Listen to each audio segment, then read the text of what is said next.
2016 সালের একটি নথিকে সামনে এনে জগন্নাথ চট্টোপাধ্যায় হঠাৎ ফেসবুক পোস্ট করলেন, যার পরে তিনি আমি তো এটাতে থাকি না।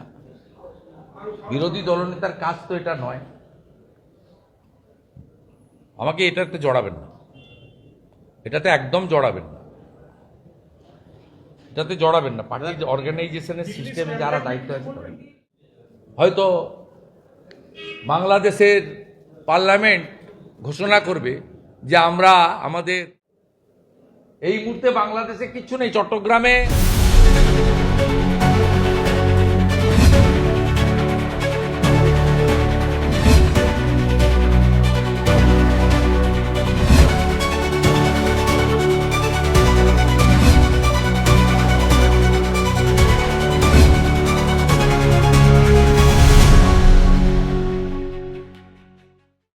সরকার কোনটা দল কোনটা তেমনি পুলিশকেও এরা বলে এটা আমাদের পুলিশ। এই বেপরোয়া ভাব এসছে। পুলিশ আগের সিআরপিসি, আইপিসি এবং বর্তমানে বিএনএস অনুযায়ী কাজ করছে না বা কাজ করার সুযোগ রাজ্যের সরকার বা পুলিশ মন্ত্রী দিচ্ছেন না, তাই আজকে এই অবস্থা হচ্ছে।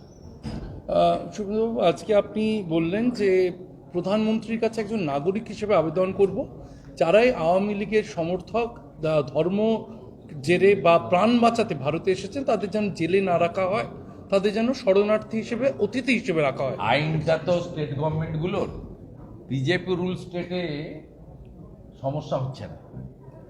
সমস্যাটা হচ্ছে নন বিজেপি রুল স্টেটে, বিশেষ করে পশ্চিমবঙ্গে। আপনারা এই 3-4 সপ্তাহ আগে দেখেছেন 85 বছরের বৃদ্ধা মা, তাকে 2 মাসের জেল দিয়েছে রায়গঞ্জ মহকুমা আদালত। তার অপরাধ হচ্ছে তিনি হিন্দু প্রাণ বাঁচানোর জন্য তিনি এবং তার পরিবারের আরও 2-3 জন এখানে যেখানে ফেন্সিং নেই সেখান দিয়ে ভারতে ঢুকে পড়েছেন। তাকে পশ্চিমবঙ্গ পুলিশ গ্রেপ্তার করেছে এবং সেই মাকে আইন অনুযায়ী, ভারতীয় ন্যায় সংহিতা অনুযায়ী 2 বছরের পানিশমেন্ট হওয়ার কথা, জাজ তার বয়স দেখে 2 মাসের জেল দিয়েছে। আমি তো উদাহরণ দিয়ে বলছি। আমি এই বিষয়ে পশ্চিমবঙ্গ সরকার তো শুনবে না আমাদের কথা। আমি রাজ্যপালের ভাষণের উপরও যদিও বলার সুযোগ খুব কম, কারণ স্পিকার হস্তক্ষেপ করে কি বলবে আমি আগেই বলে দিতে পারি। বলবে এটা অন্য রাষ্ট্রের বিষয়, এটা এখানে বিধানসভায় আলোচনা হওয়ার বিষয় নয়। অতএব এটা তো আমাদের ভাবতে হবে। কালিয়াগঞ্জে 6 জন, রানাঘাটে 51 জন, হাঁসখালি সহ, বগুলা সহ এই এলাকায়। খড়দা থেকে গোপালগঞ্জের আওয়ামী লীগের, ছাত্রলীগের 6 জনকে গ্রেপ্তার করেছে খড়দা পুলিশ। কার্যত সকলের তো একবার এই দেশে এসে অন্য দেশ ঘুরে আবার আসার সেই আর্থিক ক্ষমতা নেই। তাই আমার বক্তব্য, বিশেষ করে হিন্দু, বুদ্ধিস্ট বা অন্য যারা মাইনরিটিস আছে, বাংলাদেশের মাইনরিটিস, তাদের ক্ষেত্রে আবার রাজনৈতিক কারণ হিসেবে আওয়ামী লীগের যারা পরিচিত লোক তাদেরকে রাজনৈতিক শেল্টার দেওয়া উচিত। কারণ এরা কেউ রোহিঙ্গা মুসলমান বা 7 শেখেদের মতো উগ্রপন্থী বা জঙ্গিবাদ নেই।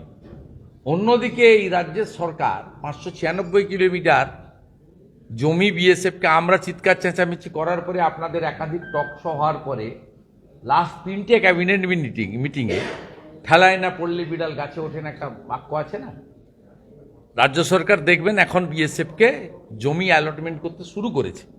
এটা সম্ভব হয়েছে আমরা আওয়াজটা তোলার জন্য, আপনারা আওয়াজটা তোলার জন্য।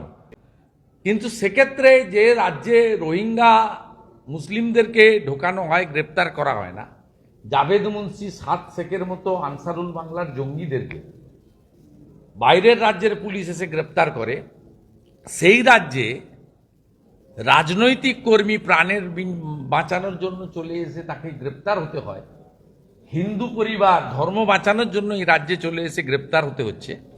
এই বিষয়ে আমি বলেছি যে সকলের উচিত, এখানে এক্স অ্যাম্বাসেডর ছিলেন, উনি বড় সোশ্যাল অর্গানাইজেশনে এনজিও চালান, এশিয়া জুড়ে তার অর্গানাইজেশন আছে, বিনা ম্যাডাম, শ্রীমতী বিনা সিকরি, আমি তার প্রেজেন্সেই বলেছি এটা নিয়ে দৃষ্টি আকর্ষণ করা উচিত দেশের সরকার এবং রাজ্যের সরকার।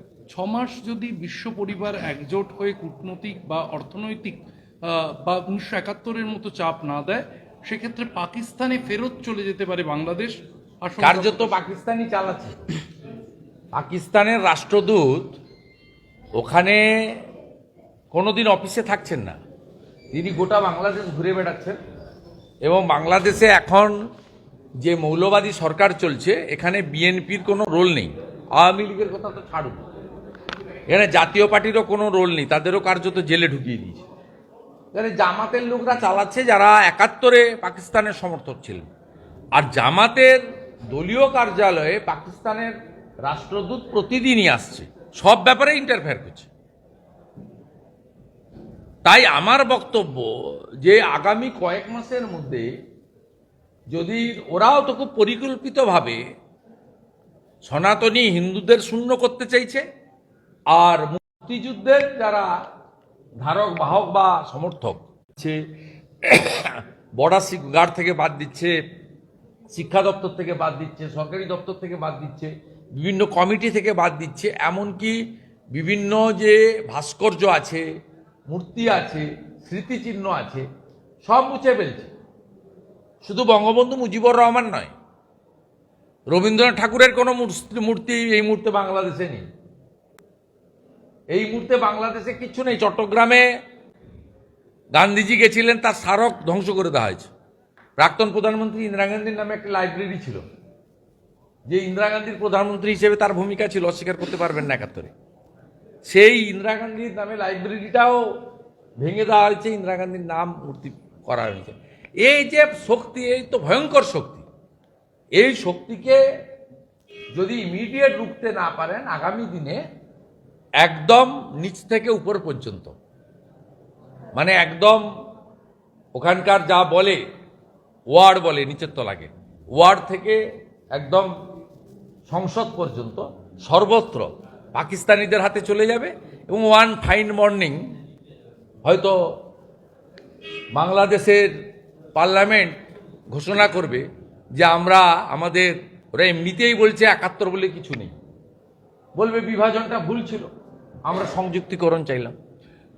সেই আশঙ্কা থেকে, এবং তার যে লজিক আছে, যুক্তি দিয়ে আমি কথাগুলো বলেছি। বিভিন্ন সাংগঠনিক জেলায় আজকে মণ্ডল সভাপতিদের নামের তালিকা প্রকাশ করা হয়েছে। একাধিক জেলায় এর আগেও আমরা দেখেছি যে মণ্ডল সভাপতি। আমি তো এটাতে থাকি না, বিরোধী দলনেতার কাজ তো এটা নয়, আমাকে এটাতে জড়াবেন না, এটাতে একদম জড়াবেন না, এটাতে জড়াবেন না। পার্টির অর্গানাইজেশনের সিস্টেমে যারা দায়িত্ব আছে, অত্যন্ত দুঃখজনক, মর্মান্তিক। কেউ তো ইচ্ছা করে না এসব জিনিস। এতে বোথ সাইডেরই আছে, যেরকম রেলওয়ে কর্তৃপক্ষের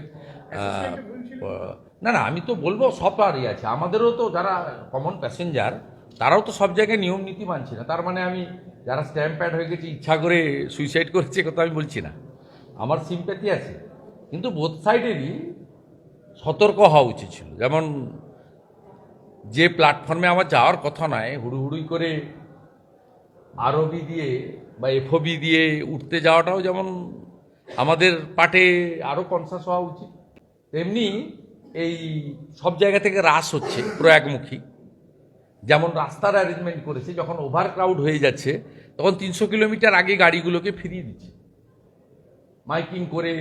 এটা একটা ইনসিডেন্ট হওয়ার পর থেকে অনেক সতর্ক উত্তরপ্রদেশ পুলিশ, বিহার পুলিশ, ওদিকে দিল্লি পুলিশ বা হরিয়ানা পুলিশ, যা যেখান থেকে মানে লোকজন যাচ্ছে 200-250 কিলোমিটার রেডিয়াসে, ওরা একটা আগে থেকেই লোকজনের করছে। বহু জায়গায় আমি পুলিশকে দেখেছি, খাবার দিচ্ছেন, জল দিচ্ছেন, তারপরে বলছেন এর পরে গেলে ফেঁসে যাবেন, আর গাড়ি ব্যাক করতে পারবেন না, এইখান থেকে ঘুরিয়ে নিন। এই অ্যারেঞ্জমেন্টগুলো অনেকটাই ওই ইনসিডেন্টের পরে ঘটেছে। তা রেলেরও সমানভাবে সড়কে যেটা হয়েছে, সেটা যদি রেলের থাকতো তাহলে এই ইনসিডেন্ট হতো না। দুটো পার্টেই কিছু তো ত্রুটি আছে, প্যাসেঞ্জার পার্টেও ত্রুটি আছে, আবার অ্যারেঞ্জমেন্ট পার্টেও যারা সেফটি সিকিউরিটির দায়িত্বে থাকেন তাদের পার্টেও আরও সিরিয়াস হওয়া উচিত ছিল। এটা তো বাস্তব, এটা নিয়ে তো পলিটিক্সের কোনো জায়গা নেই। আর সব বিষয়ে পলিটিক্স করা উচিত না। পশ্চিমবঙ্গ তো বাস, আমি পরিবহন মন্ত্রী ছিলাম, বাস জলে পড়েছে।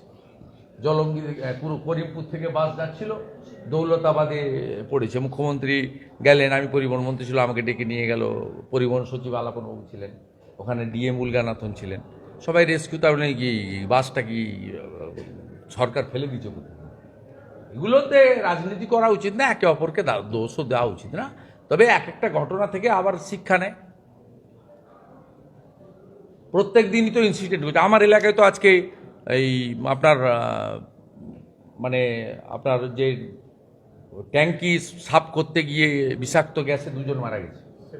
হ্যাঁ, সেফটি ট্যাঙ্ক। এরকম ইনসিডেন্ট তো এই রাজ্যেও তো ঘটছে। এইখানে তো কেএমডি এর এখানেই তো কদিন আগে 3 জন গরিব মানুষ মারা গেল। সে তো ভাইলেশন হয়েছে আপনার সুপ্রিম কোর্টের গাইডলাইন।